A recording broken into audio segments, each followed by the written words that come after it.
Welcome to Plot Twist Radio, the show where creativity, storytelling, and the unpredictable path of the creative life all collide. I'm your host, Erin Egnatz.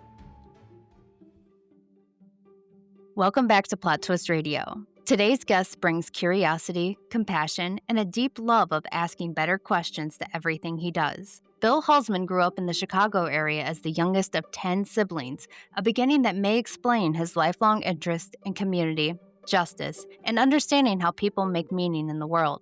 Bill's academic journey reflects a deep commitment to exploring belief, identity, and leadership. He earned his bachelor's degree in religious studies from Fairfield University, a Master of Theological Studies in the comparative study of religion from Harvard Divinity School, and an EDM in education leadership from the Teachers College, Columbia University.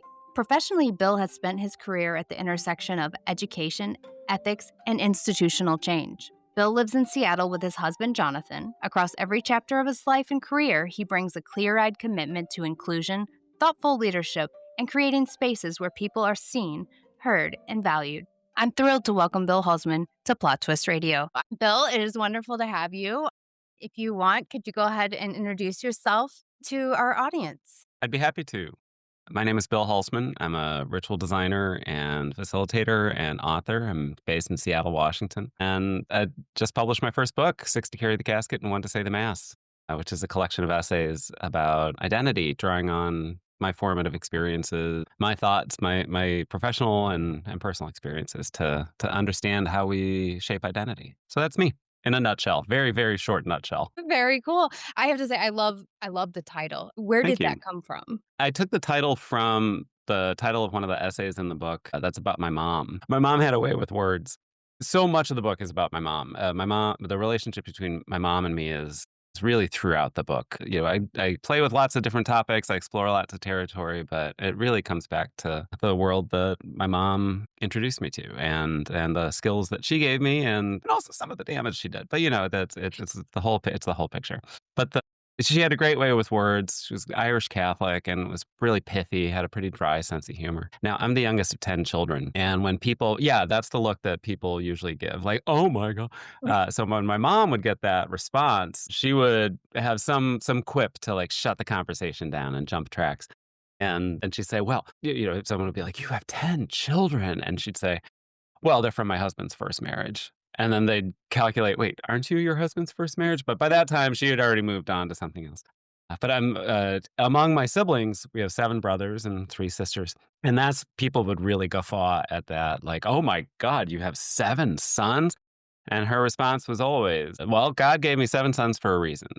6 to carry the casket and 1 to say the mass, which was the best Irish Catholic shutdown of the conversation, because it immediately goes right to her funeral. But I like to joke that my mom trained us for her death from the moment that we were born. So even things like gifts, if we ever gave my mom a present, like this Sharpie would come out of nowhere, and before she even said thank you, your name was written on the bottom of it.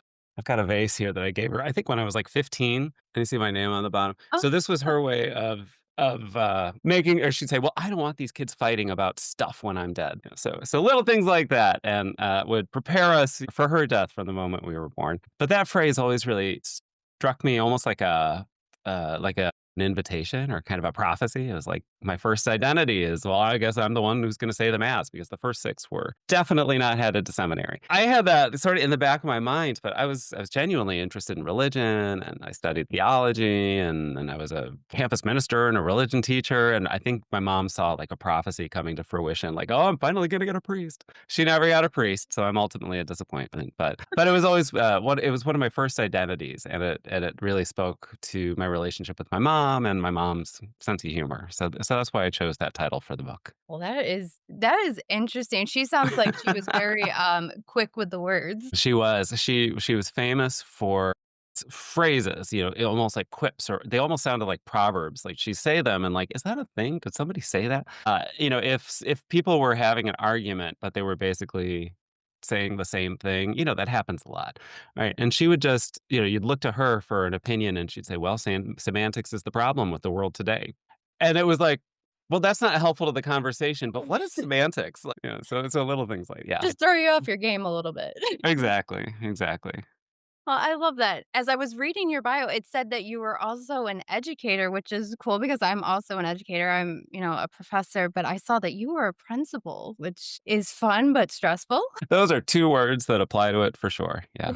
Yeah, I taught high school for a long time, and I was a campus minister, at a little Catholic girls' school for a long time, and then I did a degree in education leadership and went to my second school where I took on a couple of different roles where I was leading different kinds of programs, and then my third school, I was hired as the middle school principal. It was a K-12 school, so the lower school, middle school, upper school, so I was the middle school director. I did that for 3 years, and then I burned out, and I moved into a different role at the school for a year, and then I finally made the decision to take time off and heal and recover. Yeah, being a middle school principal was intense and it was Right. tough, but it also and I was so excited. I'd been working my whole career toward a role like that, and I was really excited. I think the thing that I was best at in schools was creating culture. Like I had an eye on how every little thing could reflect a school's mission. Just the way we sit at lunch or the way we move through the day, the kind not just the kinds of courses or the kinds of programs we have, but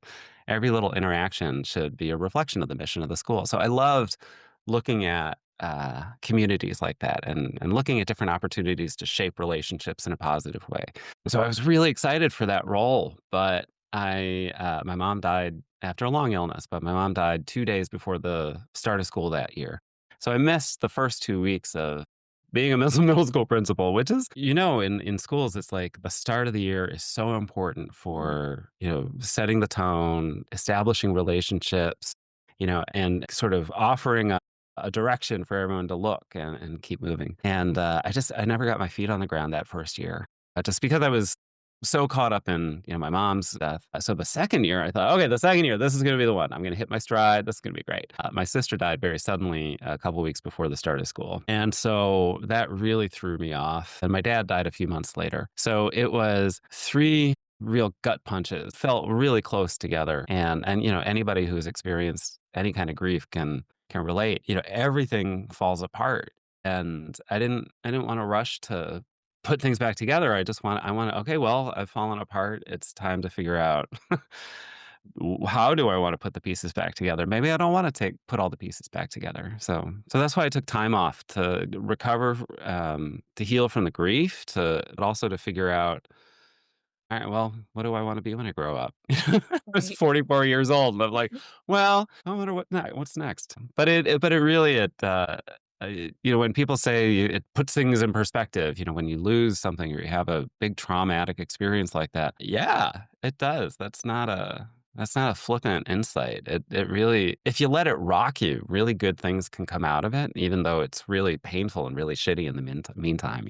Right. Absolutely. Is that kind of the spark that led you to writing? Was it, kind of finding yourself? Because I know for like me personally, I was older once I decided that I could write, and once I opened the well, I could not stop. It's one of those things. I think most writers are like that. Once you finally hit it, it's like, okay, this is what I should have been doing this whole time. And it's very healing. Yeah, Yeah. Did you find a yeah. similar experience as far as that goes? Yeah, I've always written not I'm not a fiction writer. I've never had that gift or burden. I've just not that's not my thing. But I've always been a very reflective writer. I loved being a student. I love writing in essay form, short form, take a topic, really dive deep into it.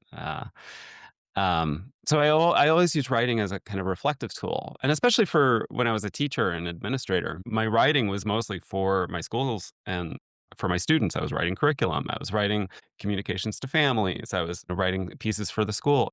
So it wasn't necessarily writing for myself. Yeah, when I was figuring out how do I heal, how do I pull the pieces back together, writing just was the natural thing to do. Yeah, and I just started writing about experiences that were coming up. What are things that I was remembering? What do I need to unpack? Is there, this is an interesting idea. I want to play with that a little bit. I started writing and then 2020 happened. And so I looked around, I was like, "Well, I'm not the only one who fell apart, the whole world just fell apart." So it was as much a it became as much a writing became as much a process of figuring out who I was and what direction I wanted to go, as it was a process of figuring out how did we all get to this point? How did we all burn out? And land in 2020, not just the pandemic, but the social strife and, the anger and after the deaths of George Floyd and Ahmaud Arbery and Breonna Taylor and the political fallout, and never mind the climate continues to challenge us, and our challenge our sight and our imagination. So everything, we all fell apart, Mm. and there was an interesting rush to put things back together. People wanted to go back to normal, right? What's the new normal? No, let's get back to normal. No, we just have to do this and it'll be fine. I read something early in the pandemic. Actually, it was published in April. This article by Arundhati Roy, who's an Indian author. She wrote The God of Small Things. I forget the name of her novel. Oh shoot. Anyway, she's one of my favorite writers, and she wrote an essay called "The Pandemic is a Portal." She looked at past pandemics and saw them as, yeah, they were terrible, they were devastating, but they also provided an opening for some sort of change, some sort of transformation. So the challenge that she put out, recognizing this is about to take over the world, this is going to challenge all of us. So where do we want to be when we get to the other side? What are the things we want to hold on to? What are the things we want to let go of? And I took that very seriously. I took that as real guidance of not just surviving and navigating the pandemic, but also in my writing, I got to use my writing as a way to explore what are the things that I want to hold on to? What are the things that I've taken for granted and I haven't paid attention to? Or what are the things that have been burdening me for 45 years, 50 years, and I need to let go of it finally so we can all move forward. Yeah. Yeah. So yeah, the short answer is yes, I used writing as a way for discovering. But it wasn't just about me, it was about figuring out how did we all land there. Right. And I think if we all were able to take time to reflect and really step back, we could all make really different choices that would impact each other personally and systemically. And, maybe that's a step toward a world that we actually want to live in. Right, and that is so important, and I think and I agree, I wish we all could just, take a deep breath and, think, "Okay, let's Yeah. think this through, let's, use our brains before we use our mouth," and stuff like that. Wouldn't that be nice? But maybe we'll get there someday, who knows? But it sounds like I'm hopeful. I'm I'm hopeful. hopeful. I think, what did Dr. King say? The arc of the moral universe is long, but it bends toward justice, right? And when I have those cynical moments, I'm like, okay, what did Dr. King say? Right, right, okay. Right. It's a long process. It's not going to be in our lifetimes that we see a perfect world, and that's okay. I think being able to see steps forward that's enough to stoke the embers of hope. I've gone very poetic, sorry. But I think, yeah, when you see little signs of progress or people making, profound choices that have an impact, it's like, oh, right, it's a good world, right? It's a good world. It's a good world, right? Right, absolutely. Gotta keep that positivity. Yeah. Um Okay, so your book talks a lot about identity and it also talks about faith. So how do your readers broach that? Like what do you hope that they take away from the book from Hmm. those two? Because sometimes some people think that they're two warring aspects, but I've Yeah. learned not necessarily. Yeah. For me in particular, in my experience, my sexual identity and my religious identity, for me personally, have never been in conflict. Like, I have never felt a conflict between being a gay man and being Catholic. The rest of the church and the rest of the world have different ideas, but I've never felt that conflict. And I explore this in a few different essays. One of the essays is called Religion. And, it started, I was trying to process an experience that I've had many, many times when people like they find out that I'm religious, or they would find out that I taught religion or that I was a campus minister, and they didn't understand how can you be a gay man doing shots on Thursday night at 10 o'clock, and tomorrow you're going to be a campus minister at 8 o'clock in the morning. They didn't see that. I'm like, well, I don't feel the conflict. And certainly, in schools, that's not Catholic schools, Catholic institutions are really not safe places for queer people to work because of the laws in this country that protect religious institutions and religious preferences. A lot of places have the right to just fire me just because I'm really devastating when equal marriage became the law of the land. It was state by state when states were legalizing gay marriage, and it was great. I lived in Massachusetts at the time. We were the first state in the country to legalize same-sex marriage, and it was very exciting. The problem was that as soon as you get married, your sexual identity is a matter of public record. So the people who had to be in their bonnet that there shouldn't be queer people in Catholic institutions would do the research, and they'd go find the names and the roles of, of recent weddings, and they'd get reported and they'd get fired. Every time you saw equal marriage come to a state, you'd see this wave of firings or people leaving Catholic and religious, not just Catholic, well, religious institutions, state by state. And then when it became nationwide, you saw it again. So that for me was a moment that I had to look around like, huh, what am I doing here? Right. Now, I grew up in a pretty progressive Catholic family. My parents were very engaged with their faith. They were very involved in the church, and it was very important to them that we have that language, that we had that community, that we had that opportunity to nurture faith. But one of the most important things that my mom taught me was about the primacy of conscience. So this is a little piece of Catholic theology. All right, we're going to do a little theology lesson. It'll take 30 seconds. So in Catholic theology, there's this idea of the primacy of conscience, that your conscience is that part of you that's closest to God. So when your conscience is ringing bells, you got to listen to your conscience and not the whatever's in front of you, the person who's making a decision, the law that's in front of you. My mom used to say, "Oh, even if the Pope says, who's the Pope? He's just another priest."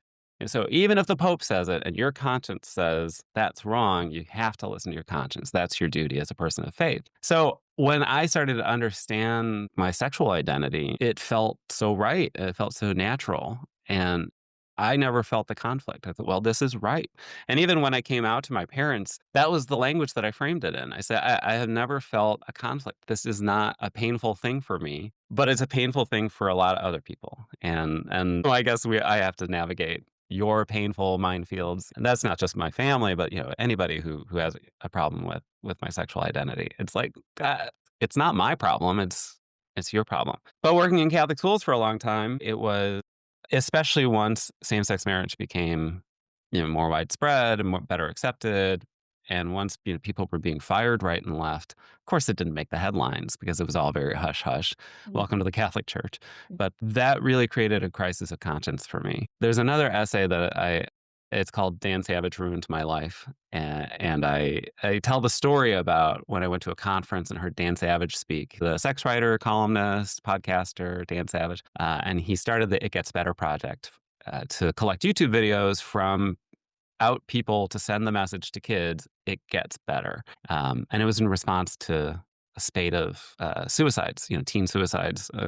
Rooted in conflict over sexual identity. So at this conference, everybody wanted to hear Dan talk, and he was wonderful. He was great. Everybody loved hearing about the project. The Q&A started, and somebody asked a question. I'm at this conservative religious school. What advice do you have for someone like me who wants to be present to my students? Let them know that they're safe. Let them know there's someone like me, someone like you here, watching out for you.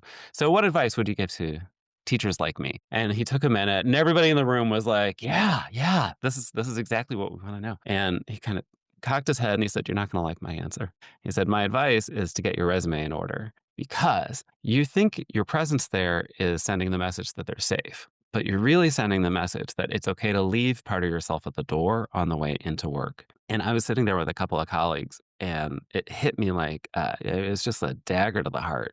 And it just, I burst into tears. My boss was sitting next to me, and she turned and said, "We're going to have to talk about this, aren't we?" I was like, "Yes, we're going to have to talk about this."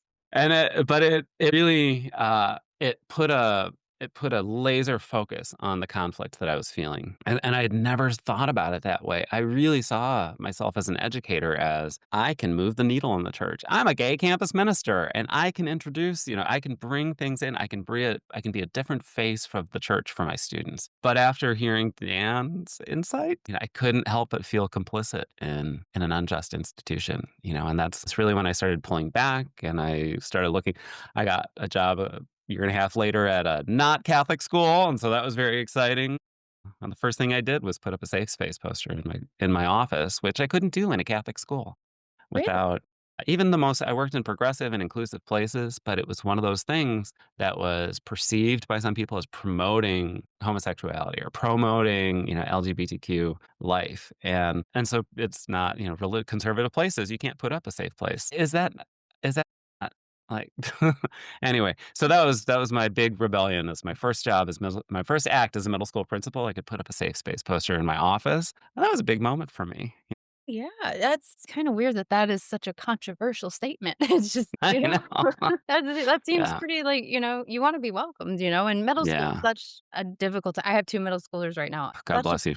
Yeah, oh my god. I don't know how you were the principal of a middle school because I don't think I could handle it. I really don't think I could handle it.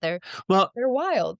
it's because we only got them in during the day. Like, we got them for 8 to 10 hours in the day, and then we send them home to you, and they're exhausted. Their brain has been doing backflips, and I have great compassion for middle schoolers, like, especially 7th graders. I have a real soft spot for 7th graders because, like, developmentally, what's happening for most 7th graders, like, their brain is doing cartwheels, and their body is exploding, and there's social fallout that comes with each individual kid's Mhm. physical changes, and so it's an impossible when people say like, "Oh, middle schoolers are the worst." I wanna, like, throw them in the river. Like, "Come on!" Like, you do not remember how hard it was to be 11 years old? Like, how Oh, hard it was to be, like, I have great compassion for middle schoolers, but honestly, it's largely because I got to see them between, like, 8 and 4, and then you got them at the end of the day. right. Yeah, Yeah. that's a tough stage of life for everybody involved. It absolutely is. There's so many changing hormones and everything, and Yeah,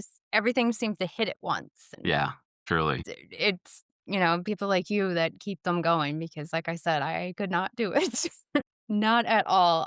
So let's shift gears a little bit. I noticed that you, mentioned the influence of Madonna and the Golden Girls, which Yeah. love both, especially the Golden Girls. I still binge watch it all the time. Me too.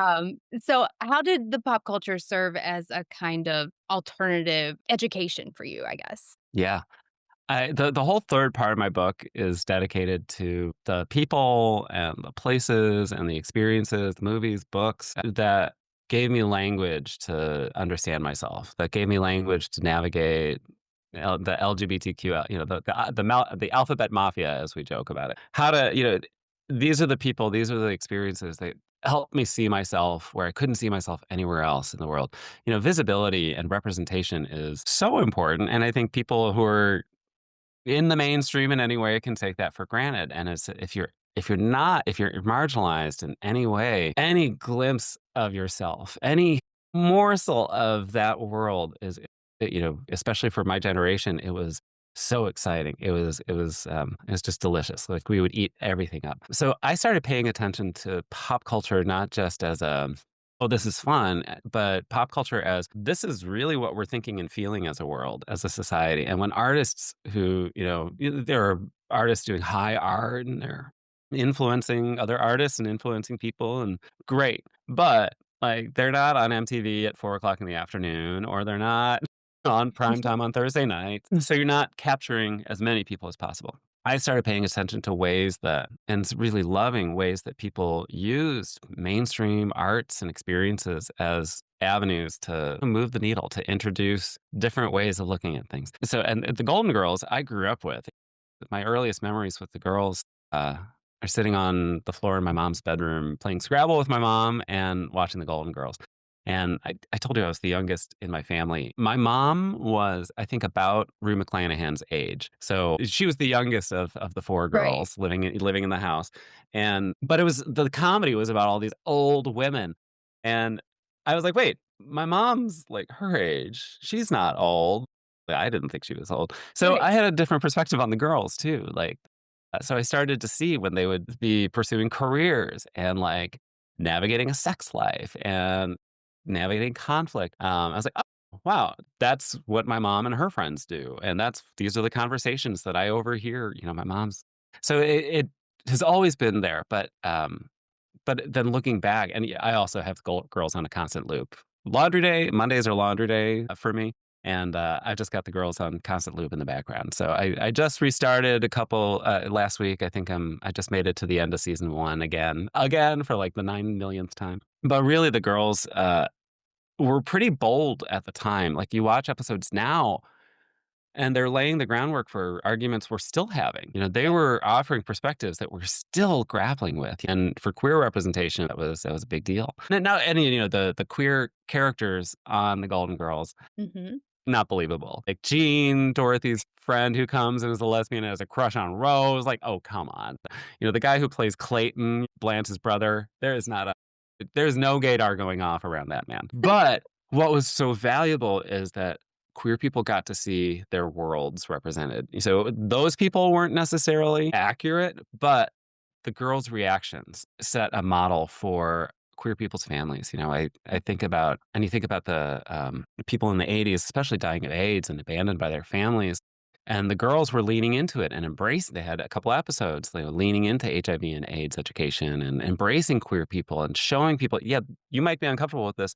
Here, follow Blanche's example. She doesn't understand it, but she's going to get on board and she's going to love you anyway. Madonna was doing sort of the same thing. She at the other end of the pop culture spectrum, Right. around the same time, was starting to introduce things that were not part of mainstream pop music. And she was tapping into her origins on the Lower East Side, Keith Haring and Andy Warhol and Basquiat. Like, these were her friends. This was the circle that she was living in.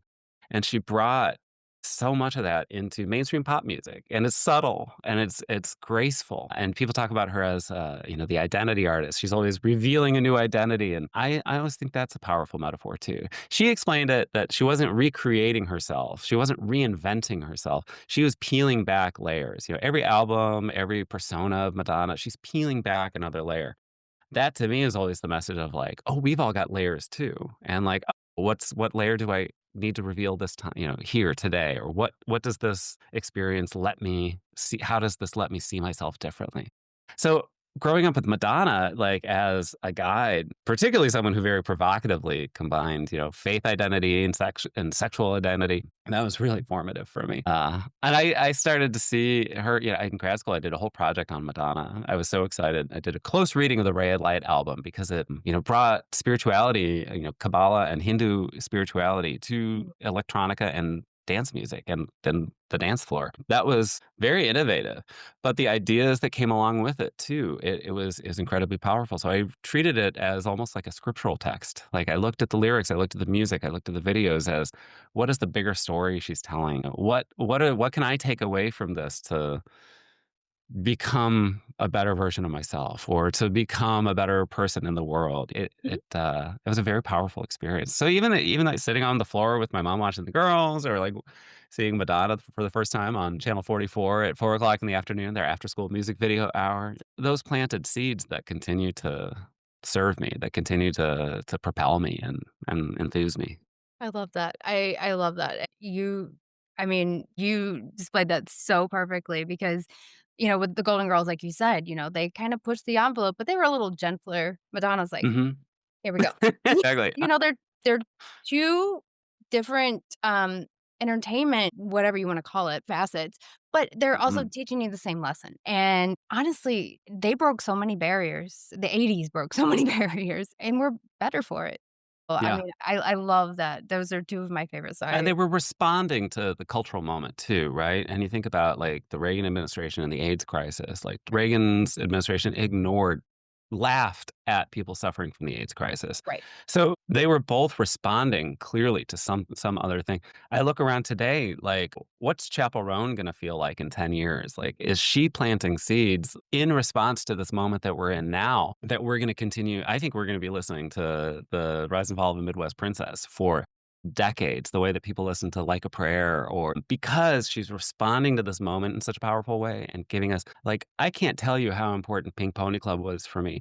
When I first heard it, I was like, oh, this is a bop. This is cool. This is great. And then when I listened to the lyrics, I just wept because I was like, this is a new queer anthem. And she's not explaining it to anybody. She's just being herself and putting it out there in the world in the bigger context that we're living in. Right. And so I think of that as, is Chapel Roan going to be one of those people? Is Chapel Roan for some 10-year-old kid today, what Madonna was for me, when I first stumbled across her, and like what are the seeds that she's planting that Mhm. will shape the world to come?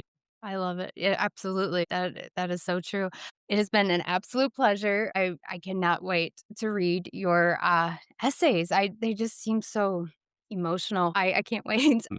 Can you tell my listeners where they can reach you? Are you on socials? Where's your book available?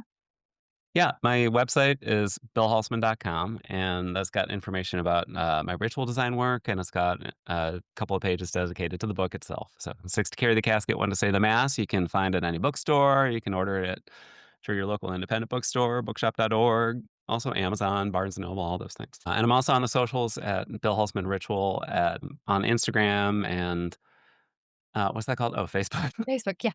That one. And I've been trying to use Blue Sky more, but I keep forgetting about it. I don't know. It's too many. But There's Instagram a is the lot. one where I primarily post updates for things. So I'd love to connect with people on Instagram, Bill Hulseman Rituals.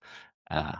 yeah. Then I will make sure that we have your all your socials linked in the descriptions, but, thank you so much. Really, I have enjoyed this so much. Thank you Uh, so much. yeah, absolutely. Have a wonderful day. Take care. Thanks. You too. Bye. My thanks again to Bill Hulsman for such a generous, thoughtful conversation. Bill's work and the way he approaches faith, education, leadership, and culture reminds us that curiosity is a form of care and that asking better questions can be a powerful act. Whether he's navigating institutional change, championing underrepresented voices, or finding meaning at the intersection of belief and pop culture, Bill brings both intellect and humanity to the table. Conversations like this are exactly why Plot Twist Radio exists, to explore the unexpected paths that shape who we are and how we lead. If you enjoyed this episode, be sure to follow Plot Twist Radio wherever you listen. And join us next time for another conversation where stories intersect, perspectives shift, and the plot twists in all the right ways. Thanks for listening.